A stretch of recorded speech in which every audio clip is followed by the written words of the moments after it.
Aragon is underway. It was a good start that from Marc Marquez.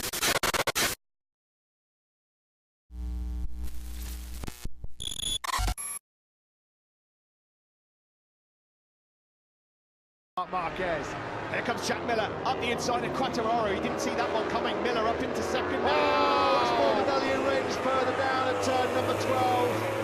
Franco Morbidelli looks slightly dazed. Way through to this leading group on the approach to turn 12, which is totally blind, by the way.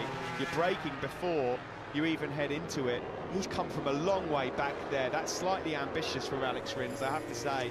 Yeah, I wonder whether he might have to have a little bit of a trick through the long lap penalty lane there, Alex Rins. He has come, it's a late lunge. At this point now, he knows that there's going to be contact. He stayed upright. Alex Rins then. They know how it works. Morbidelli's been on the other end of this. He's apologised to a couple of riders already this year. Maverick still can't find a way through on Fabio Quartararo in the battle for third. Man out front is 2.5 seconds clear now. So there is Jack Miller sweeping through turns 10 and 11. Still got that half a second buffer back to Fabio Quartararo. At the moment, it's fending off the relentless pressure being exerted by that man, number 12, the Top Gun, Maverick Viñales. Looks like they're just slowly edging back onto the rear tyre of Jack Miller here. They'll be quick in these high corner speed sections of the Yamaha, but this is where Miller's Ducati will just leave the two Yamahas for dead.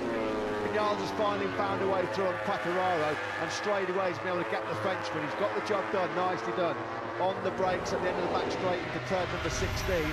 And Viñales jumps straight onto the rear tyre of Jack Miller as well. Yeah, Simon said that he had the pace, and now he's reeling in Miller, isn't he? That's brave.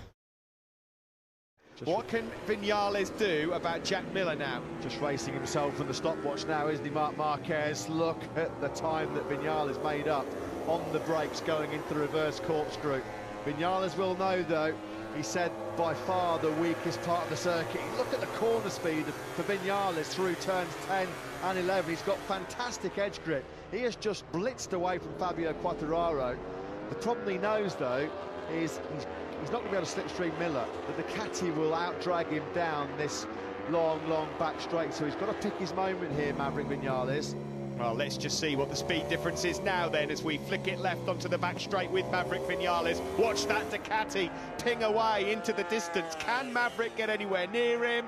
No, he can't. Look at that, I mean, pace. And because Maverick can't find a way through down that back straight, Miller being that marginally fraction slower, it's just enabling Quartararo to edge back into this battle.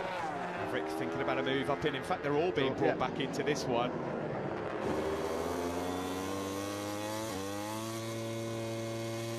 Viñales got him. Viñales got him then. He finally got Miller. Well, he had to get it done. And now can he pull away? Because Jack Miller will surely, if he's close enough, be able to challenge him once more.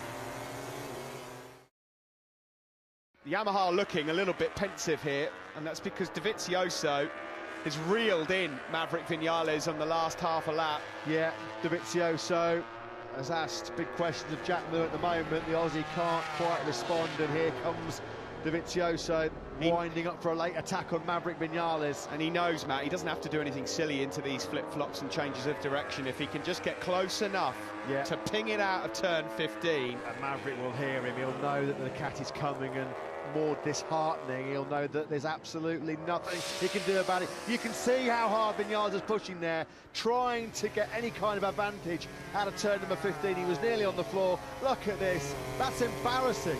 Embarrassing, the top speed difference between the Ducati and the Yamaha. Dovizioso, how many times, how many moves has he made in this race? Just using the Ducati power down the back straight. Andrea Dovizioso, credit to him, from 10th on the grid. He's gone through to second. That is a stunning ride from Dovi. Aragon is underway. It was a good start that from Marc Marquez. From pole position, he launched off the line and no one's going to challenge him. Plan A executed. Marquez leads into turn one. Jack Miller got a real good launch. No surprise there on the Pramac Ducati. He's up in a third place. It was Vinales that lost that place down from third into fourth. Aleix Espargo was well off the line on the factory Aprilia. He's there in fifth, just ahead of Valentino Rossi, but Marquez in prime position from pole position, just where he wanted to be. As lights went out, he launched, didn't he, Marc Marquez? They'll be looking at that one upstairs because it looked like such a perfect start. The two factory Suzukis are side by side trying to punch their way through. Not a bad start so far for Alex Rins. Yeah, I was just going to say that's an aggressive start from Alex Rins. He's really getting his elbows and knees out. Not such a sharp start for Andrea Dovizioso. He's lost one place, down from 10th to 11th. Marquez leads then from Quartararo, Miller, Vinales and Aleix Espargaro on the Aprilia, looking for a top 5 finish here today. Look at the advantage that Marc Marquez has already established. We're only on lap 1, we're only in turn number 11, and he's almost half a second clear of the field. This is ridiculous from Marc Marquez.